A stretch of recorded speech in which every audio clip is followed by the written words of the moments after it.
Hola. Sí, casi puedo quitar el micro. A mí se me oye sin micro también, ¿eh? Hola, buenas tardes.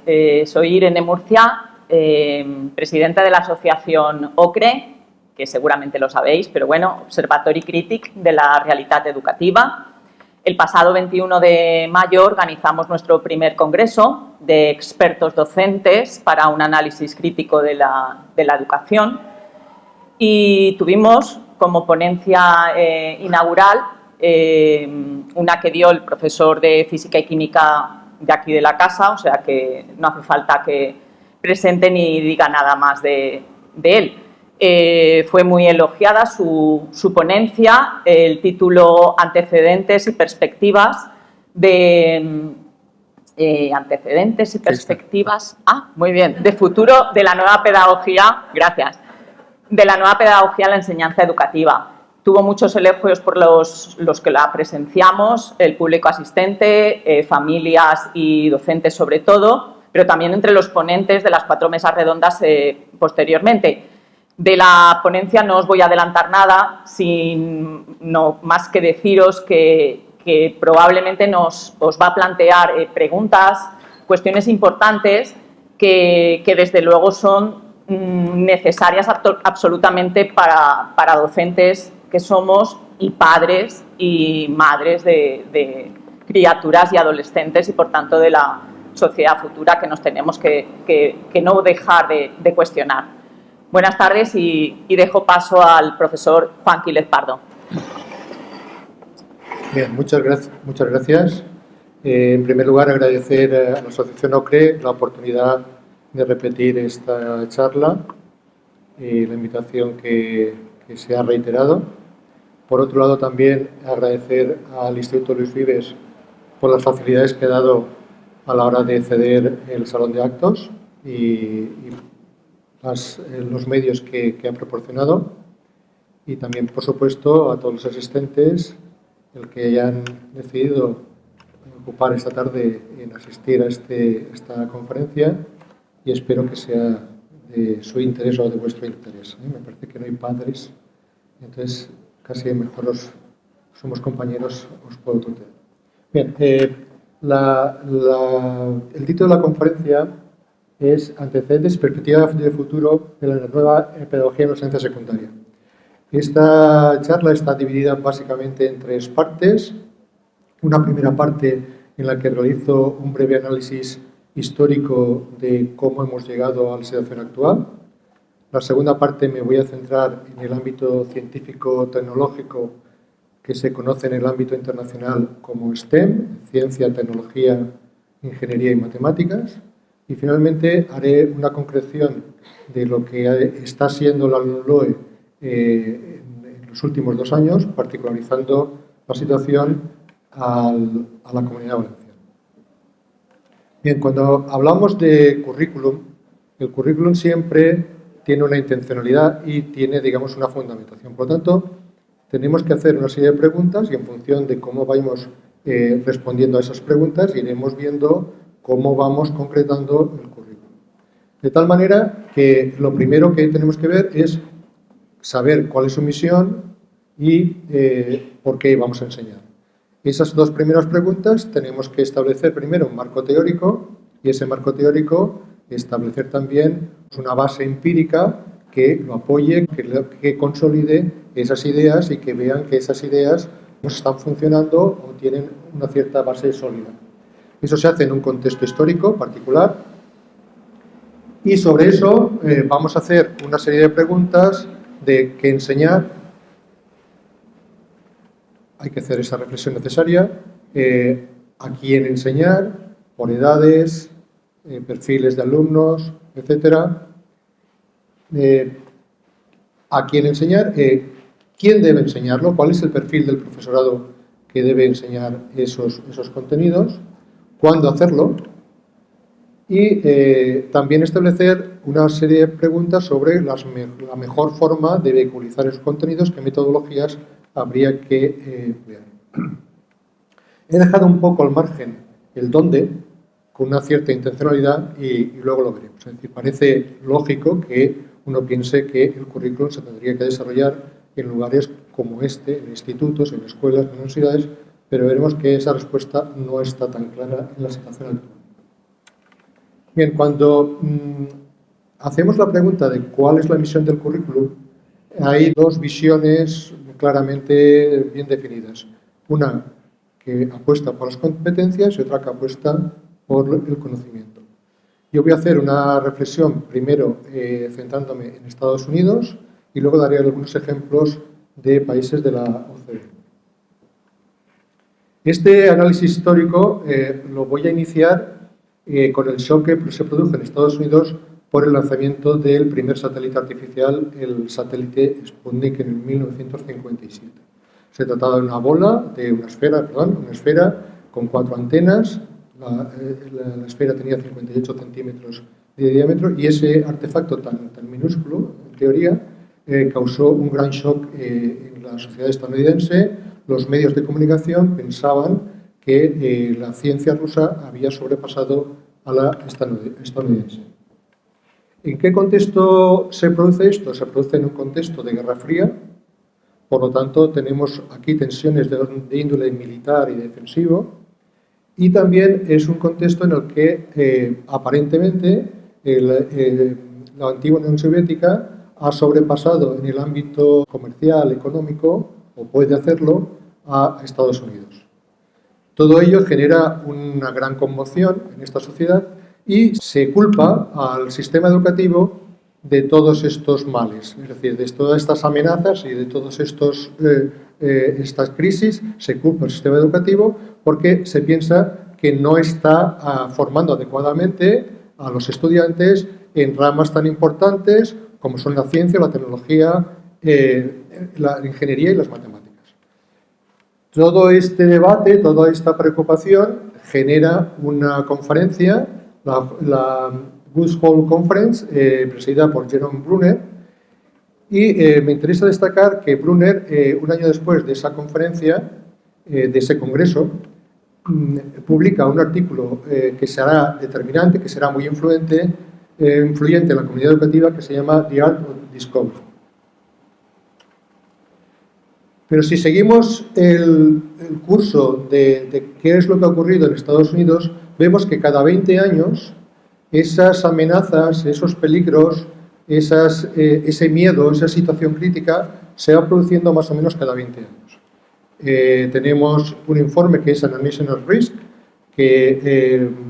promovido por la administración de Ronald Reagan. Posteriormente, a principios del siglo XXI, George Bush promueve otro informe que se llama No Child Left Behind. Y ya un poco más adelante, ya cuaja con la administración Obama el movimiento STEM. En todos los casos, siempre se plantean las mismas situaciones. Una situación de alarma, una situación de peligro, una situación crítica, desde el punto de vista de la defensa, desde el punto de vista militar y desde el punto de vista de la economía. Y se está haciendo al sistema educativo responsable de esa crisis que está soportando el país. Entonces, estos planteamientos cíclicos realmente lo que están haciendo es alertar a la población, están moldeando a la población para conseguir que sea de alguna manera dócil y sumisa. Ya a principios del siglo XXI tenemos claramente una situación en la que Estados Unidos está viviendo una situación de crisis económica importante y se produce el ataque a Estados Unidos del 11 de septiembre. Nuevas publicaciones muy influyentes vuelven sobre el mismo tema, haciendo responsable al sistema educativo porque no está preparando adecuadamente a los estudiantes para su futuro laboral. Y el futuro laboral que determina la preeminencia económica y la situación puntera en cuanto a defensa y militar, si no se está preparando a los estudiantes en esos campos STEM, que son las siglas que cuajan, el país se va a ver seriamente afectado. Es en esta época cuando aparecen ya los términos de capacidades STEM o habilidades STEM o competencias STEM. ¿De acuerdo? Entonces, pero ¿quién promueve esas competencias? No son pedagogos, son personajes del ámbito económico. En este caso, aquí he puesto como ejemplo Alan Greenspan, que es el presidente de la Reserva Federal, y es el que ya, hablando de las capacidades de la escuela para que se prepare a los estudiantes para su futura vida laboral. Bien, estos planteamientos habría que analizarlos con cierto cuidado, porque en primer lugar se ha demostrado que son mitos, que son exageraciones y que guardan o que esconden un currículum oculto. En primer lugar, claro, se está defendiendo que la potenciación de STEM en las escuelas va a ser la que impulse la economía nacional. Pero por otro lado, los estudiantes se considera que no están suficientemente preparados para afrontar los retos que los nuevos empleos STEM van a demandarles. Y además, también se indica que hay un número suficiente de alumnos que se decantan por la rama STEM y, por lo tanto, el país tiene un déficit de profesionales cualificados en esta rama. Por lo tanto, lo que está ocurriendo es que si potenciamos STEM, estamos planteando una misión salvadora del país. Estamos a salvar el país porque le vamos a dar esa perspectiva que vamos a suplir ese déficit que tiene y vamos a plantear una situación que va a dar prosperidad y que va a producir el bienestar social de la población. Y, claro, evidentemente, esto tenemos ese miedo, esa amenaza, porque está India, está China, que nos puede sobrepasar en el ámbito económico. Por lo tanto, esto cala muy bien en la sociedad estadounidense. Pero habría que preguntarse sobre el currículum oculto. Es decir, ¿de verdad los defensores del movimiento STEM defienden que todos los alumnos mejoren sus capacidades en ciencia, tecnología, ingeniería y matemáticas? ¿Es eso así? Se ha demostrado que lo que están proponiendo es crear una burbuja de capital humano. Esa burbuja de capital humano lo que hace es que haya más profesionales STEM que la oferta de trabajo que realmente existe. Entonces, eso crea una burbuja de capital humano y entonces las empresas pueden ofertar sueldos más bajos porque tienen a muchas personas llamando a su puerta. Por otro lado, los empleos que se ofrecen son de peor calidad. Son a tiempo parcial, son temporales, no son fijos. Y luego hay que tener en cuenta que sí, es verdad que el que tenga un país unos profesionales cualificados es un potencial muy importante, pero las empresas tienen en cuenta también, o sobre todo, otros parámetros que cuentan muchísimo, y es ganar dinero a toda costa, ganar dinero la máxima cantidad de dinero.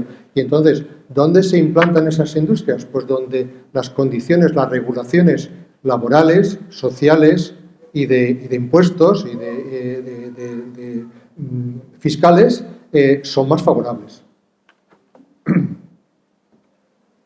Por lo tanto, esta idea de que los alumnos no están suficientemente preparados para el futuro laboral es una de las primeras ideas que yo llamo aquí idea zombie, porque es una idea que se va repitiendo paulatinamente, que va reemergiendo, que no tiene ningún fundamento, pero que las élites de Estados Unidos, las élites políticas, las élites educativas, las élites económicas están defendiendo, están asumiendo y están pidiendo que se potencie esta enseñanza STEM. Y como hemos visto, pues hay documentos que se han ido publicando más o menos cada 20 años apoyando esta idea.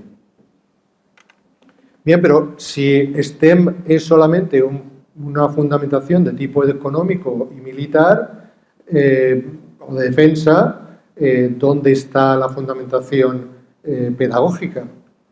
Claro, todos hemos oído de hablar de la nueva pedagogía. ¿Realmente es nueva la nueva pedagogía? Eso que llaman ahora la nueva pedagogía tiene sus orígenes a principios del siglo XX, particularmente por dos autores que son Dewey y Kilpatrick. Dewey lo que defiende es que se trabaje en función de los intereses del alumno, que sea el alumno, digamos, que se potencie en cuestiones de tipo manipulativo, de hacer, y que las disciplinas no están proporcionando una visión adecuada de la realidad porque la están fragmentando, y entonces defiende un currículum globalizado. Esto está apoyado por Kilpatrick, que es quien defiende el trabajo por proyectos, y a mitad del siglo XX, el Brunner, como hemos comentado antes, apoya todo este trabajo mediante su artículo de aprendizaje por descubrimiento autónomo. Entonces, ¿qué hay que hacer? Pues lo que hay que hacer es desmontar las disciplinas, hacer un tratamiento globalizado, integrado de ciencia, tecnología, ingeniería y matemáticas, porque eso va a permitir afrontar mejor, según este planteamiento, las situaciones que se viven en la vida diaria. Se van a afrontar mejor esos problemas diarios que el alumno se va a enfrentar. Y por lo tanto se hace un énfasis en una serie de capacidades generales, se hace énfasis en una serie de competencias que el alumno debe poseer. Entonces, ¿esas competencias de dónde salen? Esas competencias salen no del mundo educativo, esas competencias salen del mundo de la empresa, del mundo económico. Es decir, todo aquello que... esas competencias es, si yo tengo que potenciar la capacidad de resolución de problemas, la capacidad de emprendimiento, el pensamiento crítico, el trabajo interdisciplinar, todo eso tiene su origen en el mundo de la empresa y se traslada prácticamente de forma literal, de forma sin ningún tipo de cambio al mundo de la educación. Por tanto, cuando se hable de competencias, estamos hablando de unas competencias que tienen su origen, como ya decíamos al principio, Alan Greenspan, del mundo de la empresa, del mundo de la economía. ¿De acuerdo? Bien, y en esta situación de integración de materias, en el ámbito científico, son la tecnología y la ingeniería las que toman verdadero protagonismo porque son las que permiten aportar o dar la perspectiva práctica que se pretende con este enfoque integral. Bien, entonces la pregunta clave ¿es esta pedagogía beneficiosa o es perjudicial para el alumnado? ¿Qué sabemos acerca de toda esta propuesta en la cual se habla de competencias, se habla de que el alumno aprenda por sí mismo y que se integren las distintas materias? ¿Qué sabemos de esto? Bien, antes de responder a esa pregunta, conviene que focalicemos las ideas claves de la nueva pedagogía. La nueva pedagogía tiene 3 pilares en los que se fundamenta. Hay un primer pilar que es el aprendizaje competencial. El aprendizaje competencial minusvalora el conocimiento y propone un currículum poco organizado y poco especificado. El alumno toma protagonismo, todo el mundo ha oído hablar de aprendizaje centrado en el alumno. El aprendizaje centrado en el alumno significa que el alumno ha de aprender por sí mismo, de forma autónoma, de forma inductiva. En este ambiente, el profesorado tiene un papel secundario o un papel auxiliar. Y todo ello se lleva a la práctica mediante la integración de las materias STEM, mediante el planteamiento de problemas prácticos de tipo cotidiano y por proyectos que significan hacer. ¿Cómo ha sido analizado este movimiento, este planteamiento teórico desde diferentes ámbitos? Bueno, pues vamos a ver cómo ha respondido, qué análisis han hecho las didácticas específicas, en el caso particular de la didáctica de la física, la química, bueno, en general las ciencias y las matemáticas. Y por otro lado veremos también una nueva perspectiva complementaria referida a la psicología cognitiva y referida a la teoría curricular. Vamos a empezar con la crítica que hacen las didácticas específicas a este planteamiento curricular. Bien, en primer lugar, se habla de STEM integrado, pero cuando a alguien se le pregunta o uno lee un artículo de STEM, no se sabe qué significa eso. No hay, digamos, un cuerpo de conocimientos que determine de forma teórica qué significa integrar estas materias. Por lo tanto, si no existe ese conocimiento de cómo hacerlo, de qué significa integrarlo, mucho menos hay conocimiento de cómo llevarlo a la práctica. Por lo tanto, ya de entrada tenemos una deficiencia de tipo teórico y una deficiencia de tipo metodológico asociado. Bien, ¿qué ocurre en este ambiente de trabajo? En este ambiente de trabajo, cuando hay proyectos que se realizan con la perspectiva STEM, ¿qué ocurre con las matemáticas? Que termina teniendo un papel auxiliar, un papel secundario. Se trivializa la enseñanza de las matemáticas. Y toman protagonismo esas dos disciplinas que son las que dan la dimensión práctica, que son la tecnología y la ingeniería.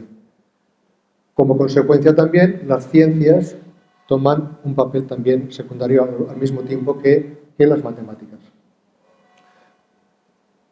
Pero es que cuando se hace un análisis de los objetivos, de los, digamos, de los ámbitos de estudio, de cómo se construye el conocimiento en cada una de las disciplinas, uno se da cuenta que sí que es verdad que tienen algunos puntos en común, pero que tienen unos principios epistemológicos tan bien acotados, tan bien definidos, que no hacen viable la integración disciplinar. Por lo tanto, desde el punto de vista del conocimiento propio de cada una de las materias y cómo se construye, se ha demostrado que no es posible hacer esa integración disciplinar.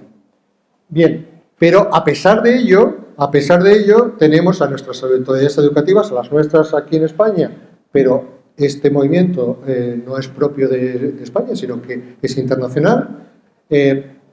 Sobre todo, ya digo, viene de Estados Unidos y países de la OCDE, en los cuales las autoridades educativas se han lanzado de forma crítica, de forma entusiasta, a defender esta agrupación disciplinar, el trabajo por ámbitos, sin que existan trabajos, sin que existan estudios empíricos que demuestren su eficacia. Una circunstancia muy importante que hay que tener en cuenta es que ahora al profesor STEM, que es especialista solo en una de las letras del acrónimo, se le hace dar toda una serie de materias o impartir una serie de materias de las que no es especialista. Sobre esto voy a incidir todavía un poquito más. Por lo tanto, al no ser experto, parece que va a haber un déficit ahí importante de enseñanza. Un aspecto muy importante que hay que tener en cuenta es cómo evaluar al alumno cuando se hace este desarrollo integrado, este desarrollo que fusiona las disciplinas. No existe un cuerpo teórico que diga cómo realizar la evaluación. Y luego una cuestión importante y es, bueno, pues vamos a ver, si esta integración disciplinar se hace en cursos bajos, por ejemplo, primero de la ESO, hombre, más o menos todo el mundo sabe algo de todo esto. Entonces, se está promoviendo de que cualquiera que tenga los conocimientos mínimos de la materia puede ser profesor de esa asignatura. Entonces, se está defendiendo la idea de que enseñar es fácil. Esta circunstancia, unida a que se descuida en la formación del profesorado los aspectos teóricos y se focaliza sobre aspectos prácticos, está provocando o puede provocar una desprofesionalización del profesorado.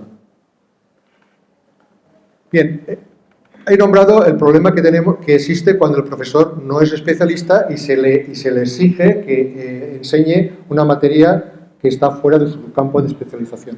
En este terreno hay mucha investigación educativa que se desarrolla bajo el parámetro out of field teachers, es decir, profesores que no están cualificados para impartir la materia que se les asigna. Entonces, ¿qué ocurre? Pues claro, hay también una investigación muy potente. He puesto ahí a dos investigadores relevantes, que son Linda Darling-Hammond y John Hattie, que han llegado a la siguiente conclusión. El factor más importante en el aprendizaje del alumnado es que tenga un profesorado cualificado, incluso más que la reducción de ratio. Ese es el factor que determina que el alumnado aprenda significativamente. Entonces, ¿qué estamos haciendo? Estamos proponiendo a los profesores de matemáticas impartir biología y tecnología. Estamos haciendo todo lo contrario de lo que dice la investigación educativa. ¿Y por qué es tan importante que un profesor sea especialista? Es importante, primero, por dos cosas fundamentalmente. Primero, porque tiene que dominar la asignatura que imparte, los principios que la organizan, tiene que dominarlo, tiene que tener un conocimiento profundo de toda esa estructura y todos esos contenidos. Y segundo, es lo que llama Lee Schulman el conocimiento pedagógico del contenido, es decir, la didáctica, cómo enseñar esos contenidos en función de la edad, en función de las dificultades que tienen los alumnos, en función de los posibles errores que se puedan plantear. Entonces, todo eso genera un conocimiento que el profesor especialista sabe utilizar en función del tipo de alumnos que tiene delante. Si el profesor no domina la materia y no domina su didáctica, evidentemente el aprendizaje del alumnado se va a ver seriamente afectado. En estas circunstancias, el profesor no especialista, ¿qué hace? Pues plantea actividades de clase, pero no sabe si son efectivas o más o menos efectivas. No sabe el tiempo real que tienen que durar. No sabe cómo aplicarlas o qué conocimientos se están aplicando de verdad. Muchas veces se corre mucho. Y entonces, ¿por qué se corre mucho? Porque como se hace una aproximación superficial de los contenidos, se corre más que el profesor especialista. Las explicaciones normalmente son pobres. Y por lo tanto, ¿por qué? Porque hay normalmente pocos recursos de analogías o de ejemplos que terminan produciendo confusión en los alumnos. Normalmente este tipo de profesorado se centra mucho como recurso educativo en lo que dice el libro de texto. Hay veces que se sale el libro de texto y entonces tiene a un profesor auxiliar, que es un vídeo que proyecta a los alumnos y una tercera persona explica y en un vídeo lo que esta persona, pues a lo mejor no se siente muy segura de explicar. El ceñirse al libro de texto hace que muchas veces se produzca aprendizaje puramente memorístico, es decir, no se sabe salir de las definiciones de lo que dice literalmente el libro. Pero claro, el profesor se está dando cuenta que en este ambiente de trabajo probablemente no es eficaz. Se está dando cuenta que no es muy adecuado lo que está haciendo y le genera estrés. Ese estrés, el día a día, hace que se contagie y los alumnos perciban ese estrés y ese estrés se contagia al alumnado. Todo ello produce una situación de bajo nivel instruccional y los alumnos, ¿qué termina pasando con los alumnos? Que la actitud que generan hacia el aprendizaje de esa materia es negativo. Y lo que es todavía más grave, en ocasiones se generan y se transmiten errores conceptuales por desconocimiento de esos principios didácticos, esos principios pedagógicos de la disciplina. La investigación educativa, y luego también veremos que la psicología cognitiva es muy crítica con este planteamiento de que el alumno debe aprender de forma manipulativa, debe hacer proyectos de hacer, los alumnos aprenden mejor en situaciones en las que se trabaja solo en el laboratorio, en las que se trabaja de forma manual, por sí mismo, de forma inductiva, autónomamente. Todo ello está más que demostrado que ha sido un desastre. Sin embargo, desde que Brunner propuso su aprendizaje por descubrimiento, ha ido reemergiendo este tipo de planteamiento como segunda idea zombie. Es decir, no funciona, pero ahora le vamos a cambiar el nombre. Entonces, no le vamos a llamar aprendizaje por descubrimiento, pero le vamos a llamar aprendizaje por integración, o aprendizaje experimental, o aprendizaje por resolución de problemas. Y en cada situación le cambiamos el nombre, pero al final siempre es lo mismo y se ha visto ya que es una situación completamente perjudicial para el aprendizaje del alumno.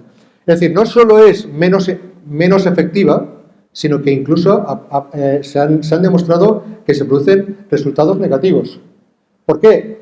Porque, como hemos dicho antes, se generan errores conceptuales y al tener que aprender el alumno por sí mismo un cuerpo de conocimientos que tiene una estructura, que tiene un orden, se deja de aprender ciertos conceptos, se producen lagunas y esos conceptos están aislados, no están bien estructurados.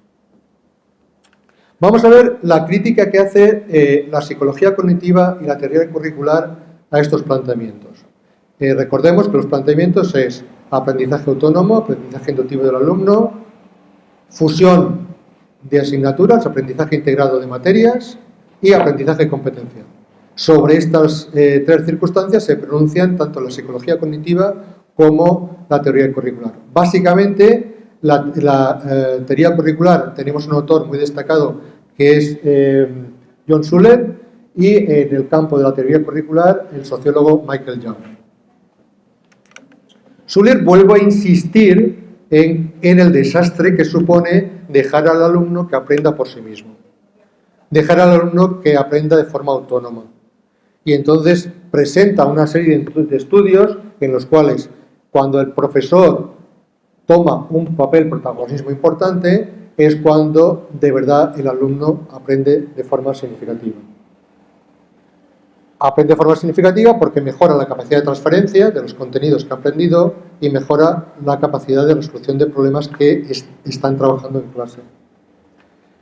En ese ambiente de trabajo autónomo, los alumnos se sienten finalmente perdidos y se sienten frustrados porque no saben a dónde van, no saben qué es lo que están aprendiendo, no saben si es significativo o no.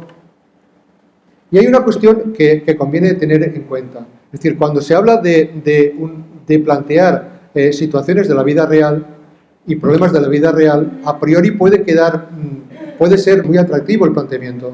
Pero hay que tener en cuenta que la vida real, los problemas no están acotados, tienen muchos elementos.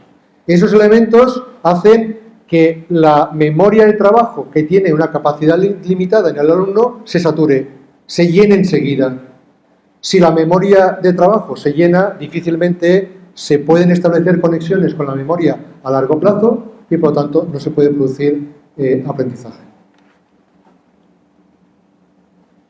En el caso de la teoría curricular, de la crítica de la teoría curricular que hace Michael Young, habla particularmente de cómo se estructura el currículum. El currículum competencial siempre es un currículum desorganizado, siempre es un currículum poco especificado, siempre es desestructurado. Y entonces, claro, cuando el profesor tiene que desarrollar ese currículum, se da cuenta de que faltan elementos clave y no sabe cómo tiene que hacerlo porque hay unas instrucciones claras que emanan del currículum, pero hay partes que no están explícitamente indicadas y por lo tanto hay un problema de desarrollo curricular. Yo creo que todos hemos visto, por lo menos, el currículum tanto de secundaria como de bachillerato del Ministerio, y hemos visto cómo en algunos casos es una serie de conceptos allí como dejaos caer, sin ninguna estructura, poco especificado, como con miedo a explicar qué es lo que se quiere hacer con esos contenidos. Y desgraciadamente están llegando ya libros de texto que están haciendo algunos literalmente lo que pone el currículum, con lo cual el libro de texto es un desastre de organización, porque es el desastre organizativo que emana directamente del currículum oficial. En este ambiente de trabajo, lo que supone el aprendizaje disciplinar, el conocimiento epistémico deja de existir, y una cuestión muy importante es que se descuida el conocimiento, es decir, se descuida el conocimiento desde el punto de vista de la delimitación de las fronteras que existen entre las distintas disciplinas, pero una cosa muy importante es que no existe frontera clara entre el conocimiento académico, el conocimiento disciplinar y el conocimiento cotidiano, el conocimiento de la vida diaria. Eso los alumnos no lo perciben con este planteamiento. Además, se plantea como un juego. Hay que jugar, hay que hacerlo fácil, hay que hacerlo divertido, lo cual va a ocasionar que algunos alumnos se vean particularmente afectados. Entonces, si planteamos las cuestiones de aprendizaje, las situaciones de aprendizaje sobre situaciones de la vida real, sobre el conocimiento que trae el alumno de sus experiencias cotidianas, difícilmente va a poder superar ese primer conocimiento y tener un conocimiento más profundo, un conocimiento mejor, un conocimiento que luego hoy veremos que Michael Young lo llama conocimiento poderoso. Por lo tanto, lo que puede aprender un alumno en estas circunstancias es muy limitado. Bien, como ya ha quedado claro, el aprendizaje competencial devalúa el conocimiento. Pero claro, bueno, vamos a ver, no tenemos que aprender a resolver problemas, no tenemos que desarrollar un pensamiento crítico, no tenemos que saber trabajar en equipo. Bueno, pues entonces, ¿qué me estás diciendo? Es decir, si eso es lo que tienen que hacer las personas, bueno, bien, de acuerdo, pero lo tienen que hacer no como capacidad general. La capacidad de resolución de problemas, la capacidad del pensamiento crítico, están siempre sujetos a contextos particulares. No son capacidades abstractas que en sí mismas uno desarrolla y puede aplicar a cualquier contexto. Es decir, un alumno puede tener un pensamiento crítico sobre cuestiones sociales porque ha pensado en cuestiones de desigualdad, en cuestiones de poder, en cuestiones de seguridad, pero no tener nada de pensamiento crítico sobre cuestiones medioambientales. Esa transferencia no se produce si no se conoce también, se tiene un conocimiento sobre fuentes y recursos naturales, por ejemplo. Bien, y luego otra cuestión sobre este aspecto de transferencia. A ver, cuando nosotros planteamos situaciones en el ámbito escolar, ese ámbito escolar necesariamente siempre es artificial. Aunque planteemos una situación de la vida diaria, esa situación es artificial, es escolar, está restringida. Por lo tanto, pretender que esas competencias que se van a trabajar en el ambiente escolar sean las competencias que ya va a aprender el alumno para el futuro en su vida laboral es una quimera completa. Es decir, las situaciones van a ser completamente distintas y la capacidad de transferencia, evidentemente, no se va a producir.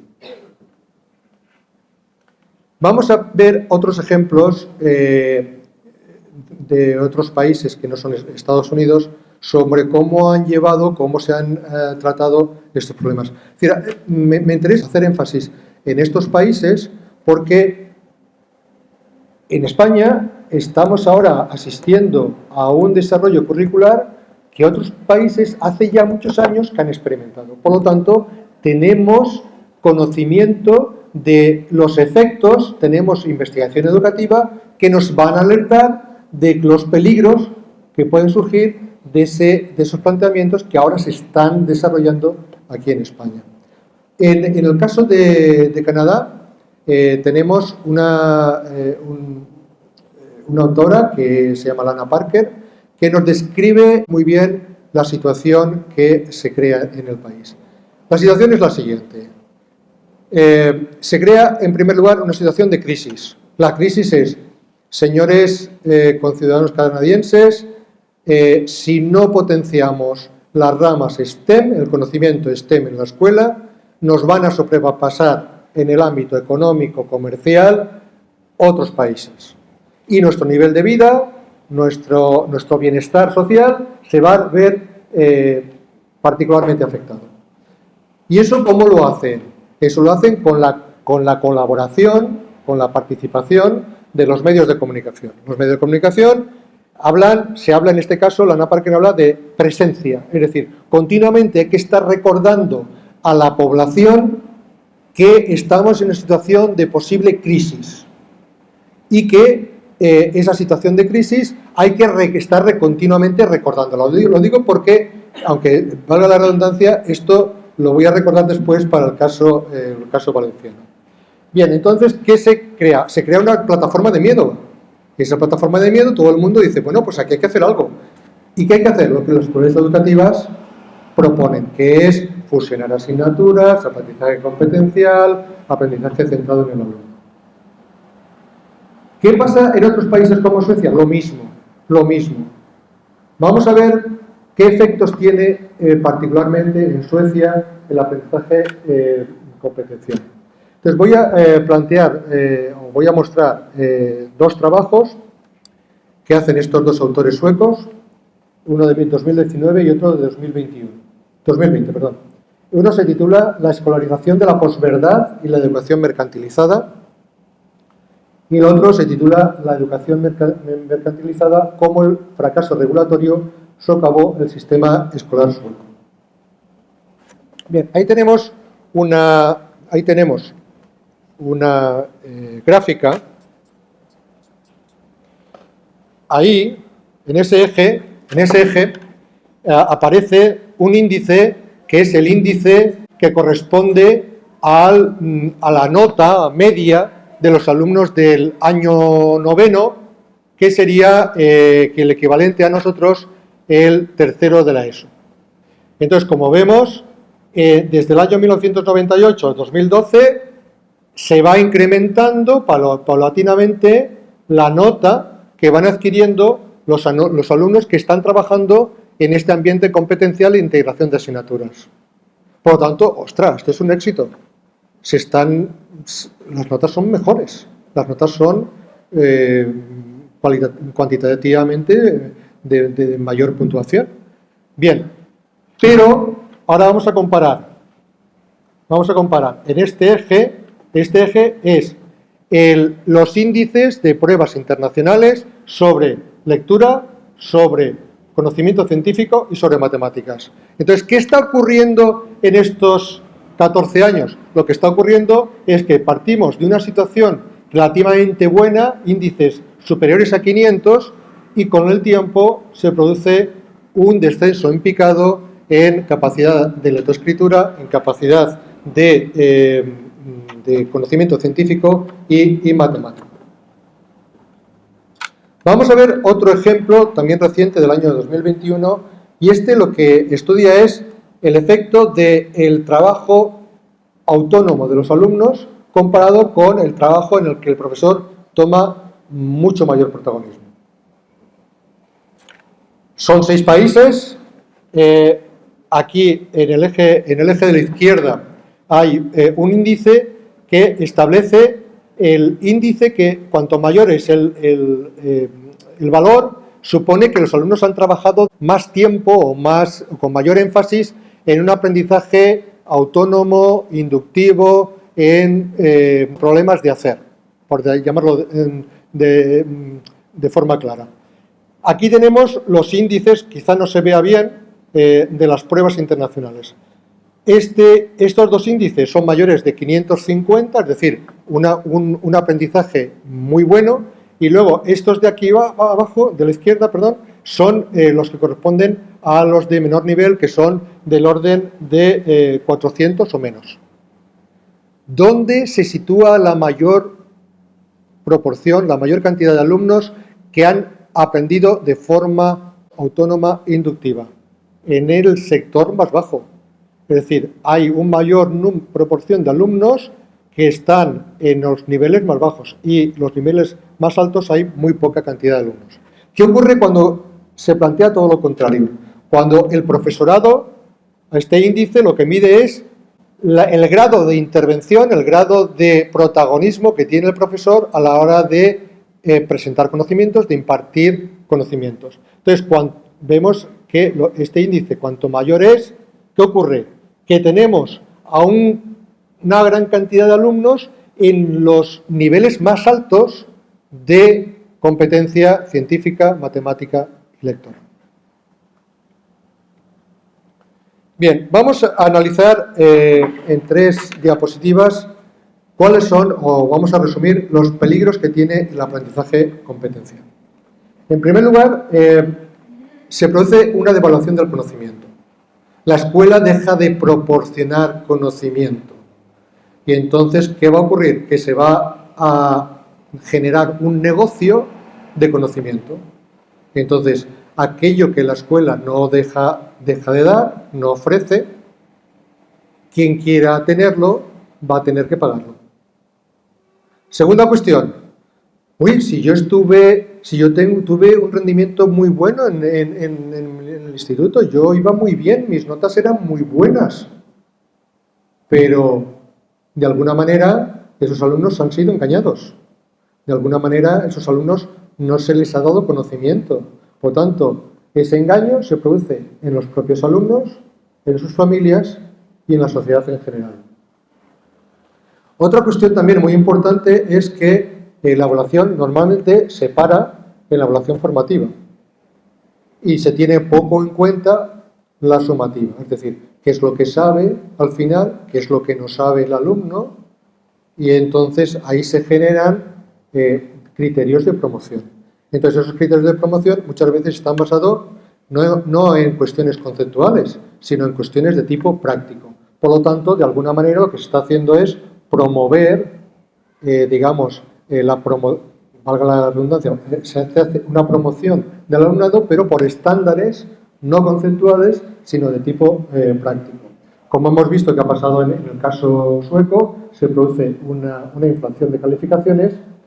¿Y qué ocurre? Pues que el alumnado en peor posición en el ámbito social, en el ámbito familiar, es el que más perjudicado va a salir de la escuela porque no le habrá dado el conocimiento que necesita y no podrá adquirirlo fuera de ella porque necesita unos recursos económicos que probablemente no dispone.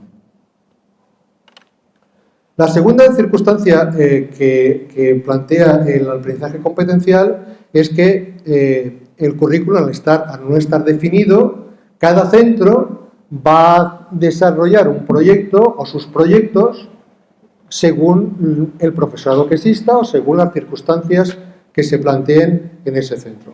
Por lo tanto, esos proyectos van a ser diferentes, van a abordar diferentes situaciones, las van a abordar de forma distinta y también los contenidos que se empleen también van a ser diferentes. Entonces, ¿qué ocurre? ¿Qué preguntas nos podemos hacer cuando se aprende por proyectos en un ambiente donde el currículum está poco especificado y son los propios centros los que terminan concretándolo? Pues hay que hacerse varias preguntas. Una, ¿hay garantías de que los alumnos pueden organizar el conocimiento por sí mismos al trabajar por proyectos? Segunda, ¿aprenderán todos los alumnos los mismos contenidos? ¿Qué va a ocurrir cuando un alumno se cambie de centro? ¿Tendrá facilidad para integrarse en ese centro? ¿O como ha trabajado otros proyectos va a tener dificultades? No solo los proyectos, habrá trabajado otros contenidos, habrá trabajado de otra manera distinta. Y luego tenemos un tercer aspecto del aprendizaje competencial y es que, claro, como cada centro desarrolla o particulariza el currículum, necesariamente habrá centros donde habrán hecho una apuesta muy potente, por ejemplo, sobre contenidos, y otros centros que lo habrán hecho quizá menos. Por lo tanto, tenemos aquí un problema de diferencias notables entre centros, lo cual genera problemas de equidad. Pero no solo genera problemas de equidad, sino que genera también problemas de competición entre diferentes centros. Aquí en España está bien clara la competición dónde va a estar. Es decir, va a estar la competición entre la pública y la concertada. Probablemente también habrá competición entre pública y concertada y concertada, pero casi seguro que la principal competición va a ser entre pública y concertada. De todo esto ya sabemos lo que ha ocurrido. En Francia ya sabemos lo que ocurrió cuando el currículum se hizo competencial. Ya se generó todo este problema de desigualdad, todo este problema de falta de equidad. Sabemos lo que va a ocurrir. Tenemos conocimiento de lo que va a ocurrir. Habrá que hacer algo probablemente para evitarlo, para no repetir los errores que ya se sabe que se han cometido. Bien, llegado a este momento voy a hacer un breve resumen de todo lo expuesto. A ver, tenemos un planteamiento de la nueva pedagogía. Esa nueva pedagogía es el regalo que las autoridades educativas nos están ofreciendo como solución a los institutos. Pero ese regalo lleva escondido una carga ideológica muy clara y muy potente. Este regalo se basa básicamente en tres circunstancias. En el trabajo por ámbitos, la fusión de asignaturas, el trabajo competencial y el aprendizaje centrado en el alumno. Pero ya hemos dicho que esas ideas están basadas en ideas zombie, porque se trabaja de esa manera porque vamos a preparar mejor, según ellos, o según esta perspectiva, al futuro trabajador, a las personas que se van a integrar al mundo laboral, y en la enseñanza obligatoria les habremos preparado para afrontar mejor esos retos competenciales que van a tener en su mundo laboral. Eso ya hemos completado que es una idea zombie. Y la otra idea zombie es que el aprendizaje del alumno se produce con mayor calidad si trabaja en un ambiente inductivo, en un ambiente de proyectos de hacer, en un ambiente de aprendizaje autónomo sin participación del profesorado. Y ya hemos visto los peligros que surgen de ese planteamiento desde las didácticas específicas, desde la teoría curricular y desde la psicología cognitiva. ¿Cuál es la alternativa? Veíamos al principio. ¿Cómo responder a qué enseñar en el currículum? Ya hemos visto una respuesta, que es la respuesta competencial. Hay otra respuesta que es la respuesta de desarrollo del conocimiento, lo que llama Michael Young conocimiento poderoso. Michael Young lo que defiende es lo siguiente: devolvamos a la escuela el conocimiento. Y hace una pregunta clave. La pregunta es: ¿cuál es el conocimiento que los estudiantes en la escuela tienen derecho a tener acceso? Esa pregunta es clave. ¿Por qué? Porque cuando la contestemos, veremos en qué se fundamenta ese conocimiento poderoso. El conocimiento poderoso es una idea que para Michael Young ha ido evolucionando porque él en los años 50-60, es una persona bastante mayor, hablaba del conocimiento de los poderosos, hablaba del conocimiento del que solo tenían acceso una élite. Y él dice, no, ese conocimiento que es poderoso es el que hay que hacer que adquiera, que desarrolle toda la población. Por eso es poderoso. Bien, entonces, ¿qué tipo de características tiene el conocimiento poderoso? Pues que es un conocimiento abstracto, es un conocimiento teórico, conceptual, basado en la investigación, y que contrasta con el conocimiento cotidiano y de sentido común que el alumno trae a la escuela. Es un conocimiento que ha sufrido un proceso muy largo y muy profundo de construcción a lo largo de los siglos. Por lo tanto, es un conocimiento que los alumnos difícilmente van a poder desarrollar por sí mismos. Esa construcción ha supuesto debates, ha supuesto muchas controversias, pero sobre lo que ya existe consenso. Existe consenso y se ve que es un conocimiento que se puede confiar, que es seguro, que funciona. Pero a pesar de eso, la ciencia sigue planteándose problemas, sigue indagando todavía más. ¿Por qué? Porque está buscando nuevas explicaciones que expliquen mejor, que den cuenta mejor de la realidad. Por lo tanto, a pesar de que podemos confiar en él, es provisional. Siempre podemos intentar llegar a comprender, a entender mejor la realidad. Ese conocimiento también es especializado. ¿Por qué? Porque se produce en un ámbito que son talleres, seminarios, universidades, laboratorios, y se enseña también en lugares que son especializados, es la escuela, los institutos, la universidad, y se configura en torno a distintas disciplinas.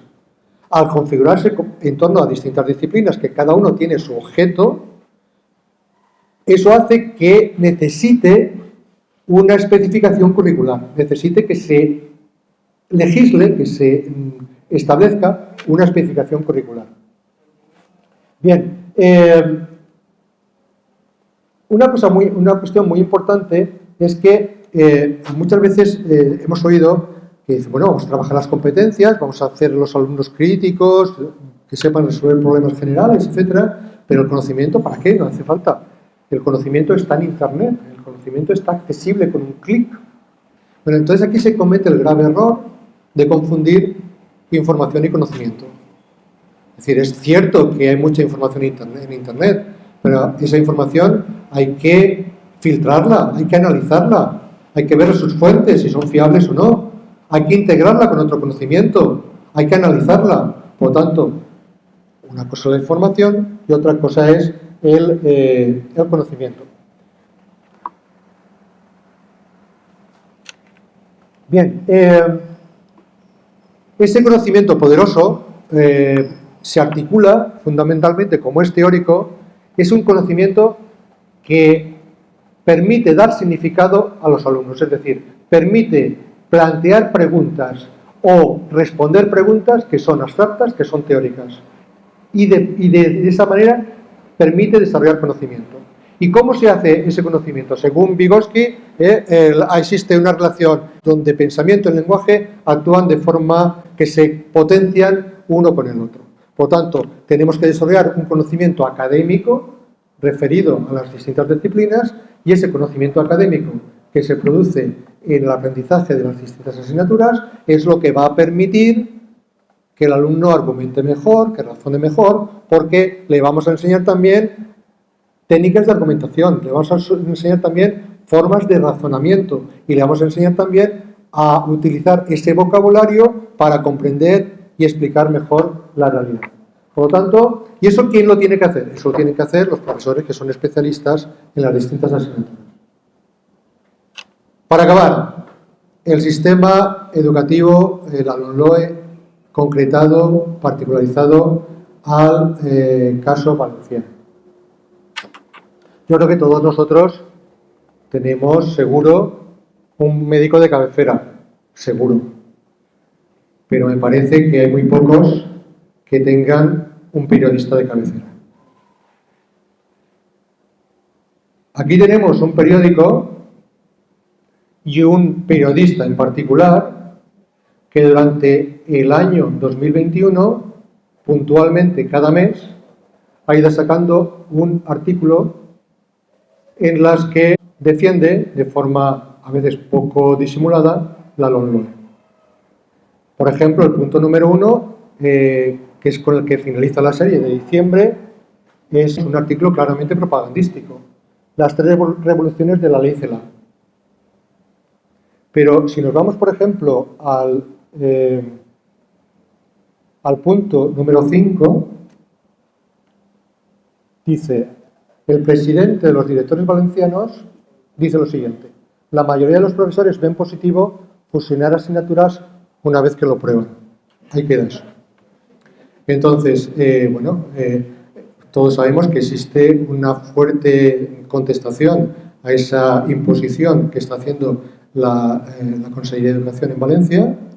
Recientemente se han presentado 3.400 firmas pidiendo que los ámbitos sean voluntarios, que no sean obligatorios. Diferentes centros, por ejemplo, ha presentado escritos en la Consellería de Educación en la misma línea, pidiendo que sean voluntarios. Por lo tanto, tenemos aquí esa situación que nos recuerda el planteamiento que estableció Canadá, y es que hay que recordar a la población, hay que tenerla siempre informada en esta línea para decirle lo bueno que es el nuevo sistema. Esa presencia favorecida por la participación de los medios de comunicación. Vamos a ver a otros casos concretos. En abril del 2020, todo el mundo recordará abril del 2020, estamos en plena pandemia, situación de crisis ideal para plantear un programa, un cambio curricular significativo. Los profesores están en sus casas, no están en los institutos, no se pueden reunir, no se pueden debatir sobre este asunto, y ya el periódico, con este periodista de cabecera, nos está anunciando lo que va a ocurrir. Nos está anunciando, estas autoridades educativas dicen que la organización del currículum va a ser por ámbitos de conocimiento, y pensamos que esto va a ser mejor porque así se van a trabajar mejor las competencias y eso se va a hacer a través de proyectos y va a permitir hacer un abordaje, un planteamiento interdisciplinar. Ya al mes siguiente ya se desarrolla eso que está anunciado y se publica la resolución de mayo y nos dice literalmente: trabajar de manera interdisciplinaria y globalizada favorece el aprendizaje competencial de todo el alumnado. Yo, la verdad, para preparar esta charla he leído muchísimo, ¿eh? No he encontrado ningún solo artículo que hable de las bondades de la integración de materias y del aprendizaje como se plantea aquí. ¿En qué se fundamenta este planteamiento? Además, sigue diciendo, facilita la transición del alumnado procedente de sexto de primaria. Trabajar con ámbitos permite atender y enriquecer todos los niveles, tanto del alumnado con más dificultades como el alumnado con un rendimiento académico alto. Tampoco he encontrado yo esta gran bondad, este gran éxito que va a tener el sistema educativo. Y luego nos dice cómo tenemos que trabajar. Nos dice que nada de trabajar por asignaturas, porque eso fragmenta los contenidos y lo que hay que hacer es trabajar por proyectos. Seguimos. En marzo del 2020, editorial del País. Aprender a aprender. Y nos dice, hace un diagnóstico. Siempre hay que hacer un diagnóstico para proponer luego la alternativa. El diagnóstico es el modelo de enseñanza basado en la comunicación, enciclopedia y memorística de datos. Es decir, el diagnóstico es que los profesores estamos enseñando de esa manera. Es una tremenda exageración que simplifica enormemente la realidad y que falta el respeto al profesorado. Y sobre eso ya construye la alternativa. Y además dice que existe un amplio consenso en la comunidad educativa para trabajar competencialmente. Y luego ya el periódico nos desea las felices vacaciones y ya el 31 de diciembre el periodista de cabecera vuelve a actuar, hace una entrevista y dice, ¿será mejor este sistema para el que hoy no acaba la ESO y también será mejor para el que estudia astrofísica y se desenvuelva como astrofísico? Es decir, que un aprendizaje basado en competencias pretende que asimiles y tengas la memoria suficiente para ser capaz de resolver problemas en el futuro y dar respuesta a situaciones nuevas gracias a los conocimientos que vas adquiriendo. Pues nada, es decir, tenemos aquí al nuevo Merlín, que a cada estudiante le dice que no va a tener problema en sacar la espada. ¿Qué es lo que ha hecho la Consellería de Educación en todo este tiempo? Pues ha dado, digamos, ha elaborado una serie de materiales donde, en teoría, integra esos contenidos de ciencias, de matemáticas, de biología y tecnología. Y, como vemos, claro, los títulos son ad hoc. Podían haber sido la laguna como el terremoto. Entonces tenemos el terremoto, la inundación, el huerto, la oscuridad y los robots. Entonces, según eso, el alumno que trabaja de forma integrada en matemáticas, biología y tecnología va a aprender más y mejor que si aprende de forma distinta, de forma separada por disciplinas, con su profesor especialista. Está por ver. Yo, la verdad es que agradecería que una evaluación de estos 2 años donde se han impuesto estos ámbitos me demostrara efectivamente que los alumnos han aprendido mejor trabajando de esta manera. Bien, hemos dicho que el profesorado especialista es el que determina, el que tiene consecuencias determinantes sobre el aprendizaje del alumnado. Por tanto, el profesorado especialista deberá estar bien formado. Se supone que entonces la Consellería debe ofertar una serie de cursos de calidad para formar a su profesorado de ciencias, de matemáticas y de tecnología. Es decir, tendrá que hacer probablemente algunos cursos de actualización de conocimientos, en fin, algunos como yo, que hace muchos años que estudiamos, a lo mejor tendríamos que actualizar alguna cosa, pero es que además Faltarían aspectos clave de tipo didáctico, es decir, reflexiones como introducir conceptos, reflexiones sobre cómo utilizar la historia y la filosofía de la ciencia en las clases de ciencias, cómo resolver problemas particulares, cómo plantear trabajos prácticos, cómo evitar o tratar errores conceptuales. Todo eso está completamente ausente de la oferta que realiza la Consejería de Educación. Entonces llegamos a las conclusiones. Ya hemos acabado. Las conclusiones son las que ustedes quieran plantear después de todo este planteamiento. Es decir, yo podría haber hecho mis conclusiones, pero yo creo que después de toda esta exposición en los que se han visto los orígenes, la investigación educativa que existe en la actualidad y las concreciones curriculares, yo creo que cada uno ya puede establecer sus propias conclusiones. Hay una cuestión que me acabo de dar cuenta de que me he saltado por no estar así mirando así de lado. A ver, las cuestiones estas de qué está ocurriendo en la actualidad. Hay muchas empresas que están buscando un nicho de negocio en el ámbito educativo, un nuevo nicho de negocio. Tenemos a Microsoft, tenemos a Google, tenemos a Samsung.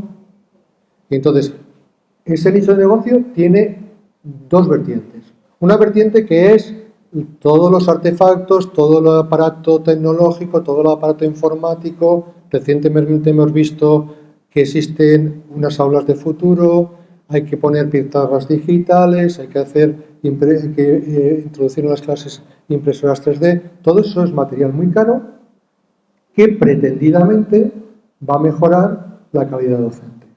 Pero además existen empresas, compañías EdTech, empresas que tecnológicamente se preocupan de la educación, que están ofreciendo formación online. Esa formación online, evidentemente, es una formación que se ofrece fuera del ámbito formal educativo de la escuela. Esa formación online, ¿qué pretende suplir? ¿Qué pretende aportar? Pues esas carencias de conocimiento que la investigación, que la escuela deja de proporcionar. Por lo tanto, evidentemente, hay empresas que han encontrado que hay un negocio muy importante, un negocio muy lucrativo, potencialmente, en la educación. Me he dado cuenta de que este aspecto me lo había saltado y aunque quede al final, quería no dejarlo pasar. Bien, para acabar, recomendar unas lecturas que a mí me han servido para seguir leyendo más, para seguir profundizando y me parecen muy relevantes. La primera, el autor es Gregorio Luri y se titula La escuela no es un parque de atracciones y el subtítulo es En defensa del conocimiento poderoso. La segunda, Escuela o barbarie entre el neoliberalismo salvaje y el delirio de la izquierda. Está escrita por profesores de secundaria, un profesor de universidad y dos profesores de secundaria. Y luego hay dos libros que son muy poco extensos, tienen aproximadamente 100 páginas, pero muy jugosos. Están escritos también por un profesor de secundaria, Andreu Navarra, y yo creo que los títulos hablan por sí mismos. El primero se titula Prohibido aprender y el segundo Devaluación continua. Y hasta aquí hemos llegado. Muchas gracias.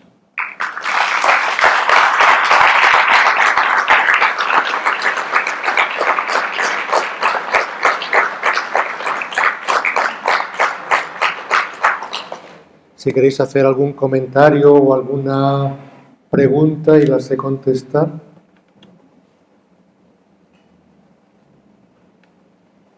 Ya se había advertido, que deja... ¿Cómo os ha dejado? Vale. Sí.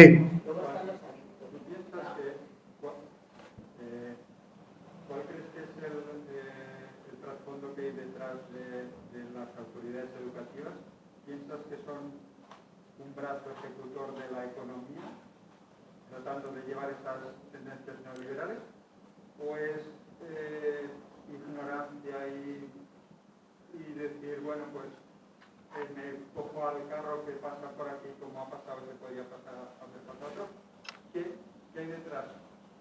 ¿Cuál es tu opinión? A ver, evidentemente, si el otro día escuchaba un resumen de un político que ya no está en activo, y en el resumen salió que él defendía la enseñanza STEM. No creo que supiera mucho, pero lo dejo caer. Es decir, si veis en muchos ámbitos hoy en día, se ponen rótulos STEM. Bueno, hay también rótulos que se escribe con la A, es decir, STEM, ciencia, tecnología y matemáticas, pero hay otra versión en la cual se pone en medio una A, la A de arts, de artes, STEAM. STEAM, STEAM en inglés sería el vapor. Entonces, algunos autores hablan de que juegan irónicamente con ese significado de STEAM y dicen que STEM solo es humo. Entonces, a ver, está claro que hay una presión importante de empresas que quieren hacer negocio en el ámbito educativo. Eso es indudable. Y probablemente, independientemente del color político que exista en un país, esta moda de la que nadie puede quedar atrasado porque es muy seductora, vende muy bien. Si yo no potencio la integración de asignaturas del ámbito científico, me voy a quedar retrasado en el ámbito comercial, en el ámbito industrial, en el ámbito económico. Y si vamos un poco más lejos, en el ámbito de la defensa y en el ámbito militar. Por lo tanto, esa situación de crisis, esa situación de miedo, de amenazas, es una situación que cuaja en la opinión pública.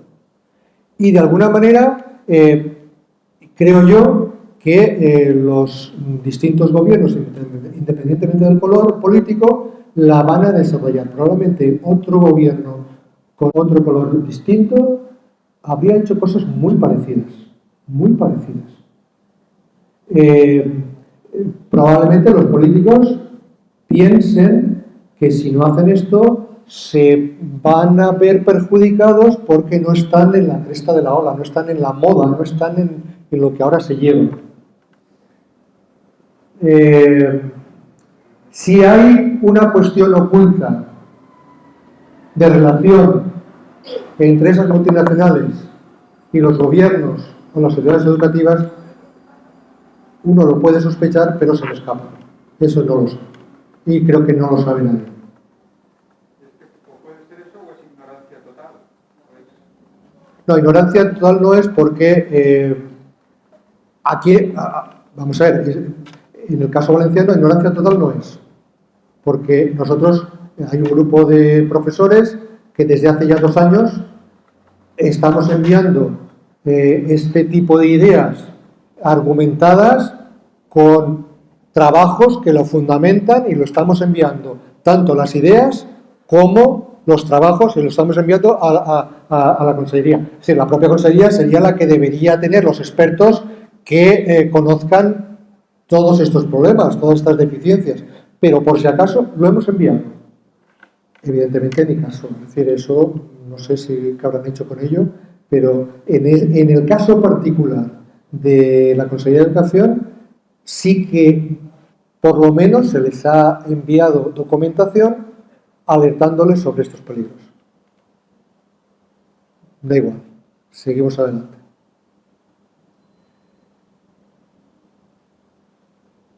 ¿Algún otro comentario, pregunta? Sí. Este modelo se ha demostrado ya fracasado en países como Canadá, Suecia, Francia. ¿En esos países se ha rectificado? A ver, en Suecia parece que no. Es decir, como habrás podido ver, los artículos son de 2020 y 2020, es decir, son relativamente recientes. Es decir, estos investigadores están llamando la atención, están poniendo el dedo en la llaga diciendo cuidado que esto es lo que está ocurriendo. y el artículo de Lana Parker creo que también es de 2020. Es decir, que son artículos que, no con perspectiva de muchos años, están alertando sobre estos peligros. El que sí que es un poco más antiguo es el libro de Hirsch, que es de 2012, y es el que describe lo que ocurrió en Francia con el trabajo, aquello creo que fue una directiva de Jacques Delors, me parece. Y entonces eso tiene mucha más historia, no estoy seguro de lo que acabo de decir, tiene mucha más historia, y aquello se desarrolló fundamentalmente en primaria.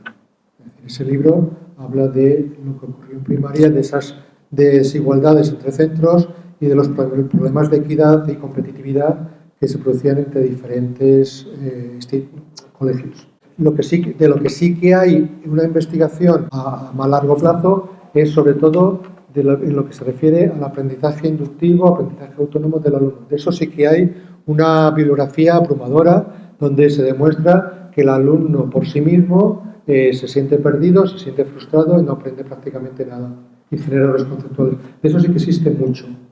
Yo empecé a trabajar en el año 82 y uno de los primeros libros que cogí era el Chem Study y el PSSC de Física, que son los libros que se elaboraron en 1960 a partir de esa reflexión de cambio curricular en la escuela norteamericana. Y entonces era todo aprendizaje inductivo, era todo positivismo puro.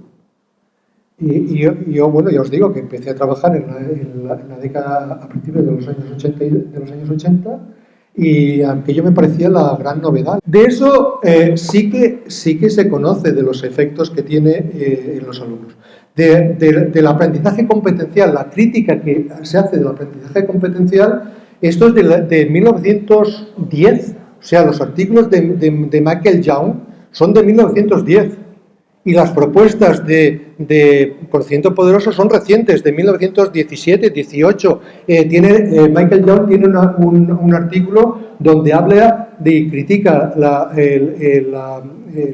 perspectiva STEM desde su teoría sociológica del conocimiento poderoso, y es un artículo creo que es del año 2021.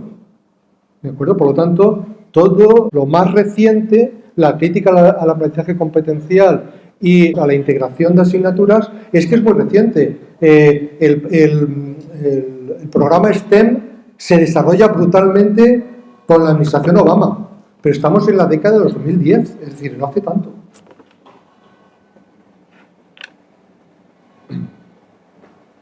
¿Alguna cosa más?